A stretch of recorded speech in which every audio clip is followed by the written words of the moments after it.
Abilities, the spike, teamwork, all undoubtedly large portions of the game, right? However, when many consider the core of Valorant, they often consider the weapons to make up the majority of the gameplay. But no matter how good your game sense is, it will be very hard to win games without an exceptional ability to win the majority of your gunfights, and that's what I want to share with you guys today. Hello guys, my name is Trey, and today I'll be guiding you through 7 tips that will likely assist you in winning a larger portion of your gunfights, ultimately allowing you to rank up. With that said, however, it's good to understand that you shouldn't overwhelm yourself with trying to learn all of these things we will present at once. Take your time and master each individually for the best results. With that said though, let's get right into the first tip. The very first thing that you should focus on before getting into the mechanics of the game is map knowledge. This directly plays a role in your ability to perform well throughout the map, simply because, as you would expect, knowing where people are going to hold will give you a significant advantage when trying to push into an area and get kills. Although you won't be able to see through walls, expertise in map knowledge can allow you to spot the enemy that much easier. Let's go over an example in order to make this more clear. Let's say you're pushing onto A short on bind. If you have minimal knowledge regarding the map, you may push in blindly, in which case you would be extremely vulnerable from heaven, sight, lamps, and many more angles that you may not even check. However, if you are aware of the common holding angles on every site, you will be able to check these angles one by one. When doing this, you'll be able to utilize your abilities much more effectively, in addition to being able to push in confidence that you won't get shot at from a random area. Now that we spoke a bit about why it's important to understand maps, let's also go over how to do this. There are 2 main methods that you can utilize in this regard. First, you can look at your own play or the play of your teammates throughout the games. Find the patterns and then go to custom games in order to practice peeking the angles at head level, and this will ultimately help you get headshots and easier kills as you peek. The second option, and ultimately the preferred one, is watching pro matches. Here you can see exactly where the best of the best hold in order to fake out enemies. Ultimately, if you can cater to the professional playstyle regarding angle choices, you'll be much more effective. Not only will you end up with better visibility, but you'll also be able to catch the enemy off guard much more often, simply because they won't expect you to hold in certain areas. And before we move on to our next tip, let's go over the question of the day. Today's question is surely an interesting one. Would you prefer to see Valorant continue pushing updates for years, or would you ultimately like to see a sequel? I know it's likely a bit early for players to be thinking about this type of stuff, but personally, I would like to see some type of Valorant 2 come out in later years. What do you guys think though? Let us know in the comments below, and we'll be sure to read as many as we can. And with that said, let's get right into number 2. Playing directly into the skills required to know maps well is Jiggle Peeking. For those of you that don't know, Jiggle Peeking is a combination of map knowledge and counter strafing, both fairly advanced mechanics. In order to do this well, you will need to walk up to a corner, walk left or right respectively, and then walk the other way for a slight second in order for your character to come to a full stop. This will allow your aim to become much more accurate earlier than if you simply peeked out without implementing the counter strafe mechanic. In order to add this mechanic into your gameplay, you will need to know the maps well, so make sure you completely have that down before you try Jiggle Peeking. Okay, so assuming you have developed your map knowledge, you will need to think of an angle that you want to peek, and then, rather than peeking normally, you will Jiggle Peek it. That's all there is really to it. Ultimately, this will result in one major benefit, being that you can choose whether you want to take a fight or maybe just run away.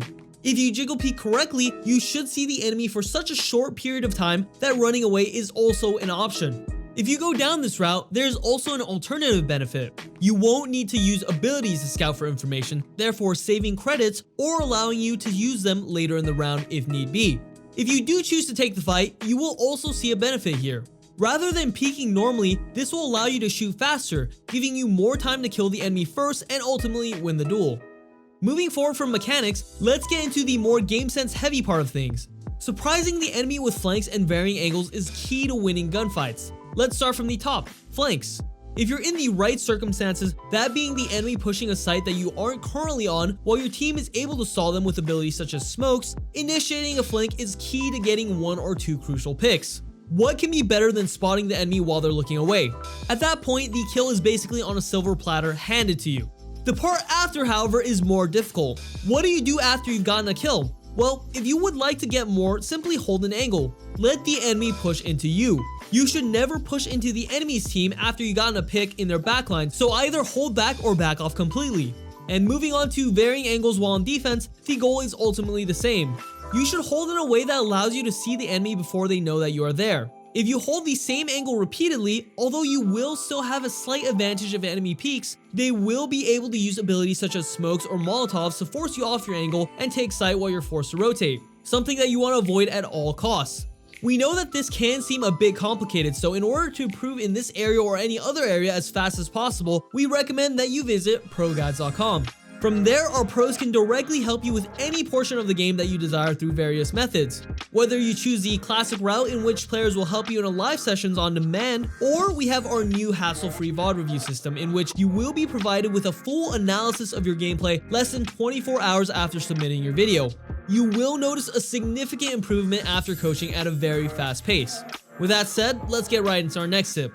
Next up, you want to focus on economy. More specifically, you want to acknowledge the economy of the enemy team before each round in order to make sure that you play in a manner that will ensure your ability to win fights as often as possible.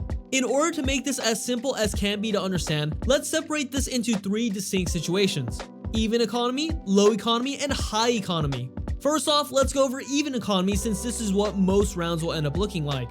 During rounds in which both teams are in an even economic situation, whether you're playing in pistol round or rifle round, simply play as you normally would.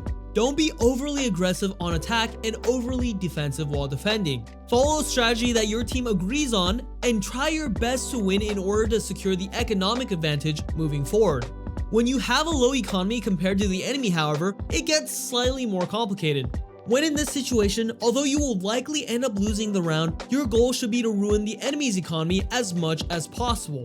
For this reason in particular, you will want to play in a very peculiar manner in order to try catching the enemies off guard.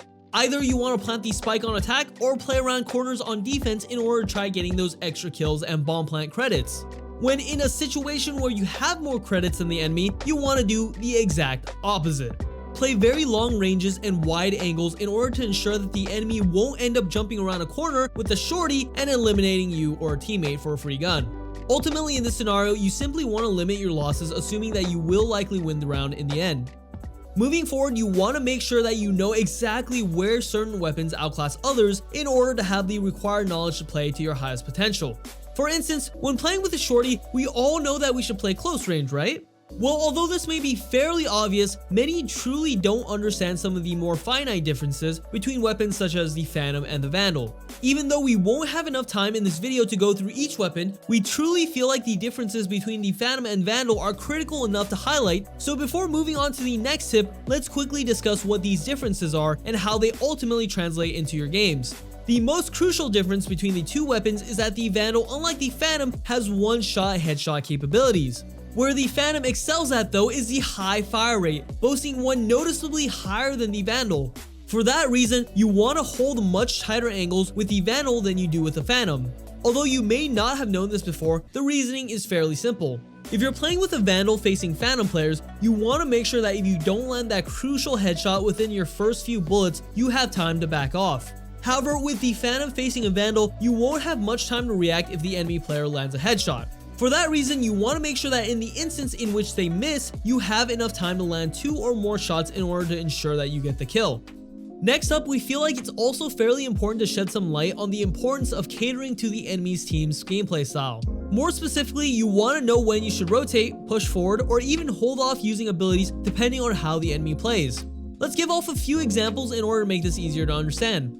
Okay, picture this. You're holding B on Ascent as Brimstone, and you've consistently noticed that even if you smoke main, the enemy team's Sage walls you off and continues pushing to site. Well, in this specific instance, you may choose to hold off on smoking off the enemy and instead use a Molotov in order to ensure that the enemy won't be able to push without taking a considerable amount of damage. In another instance, you may notice that the enemy team tends to rotate very quickly every time they face any adversity on site.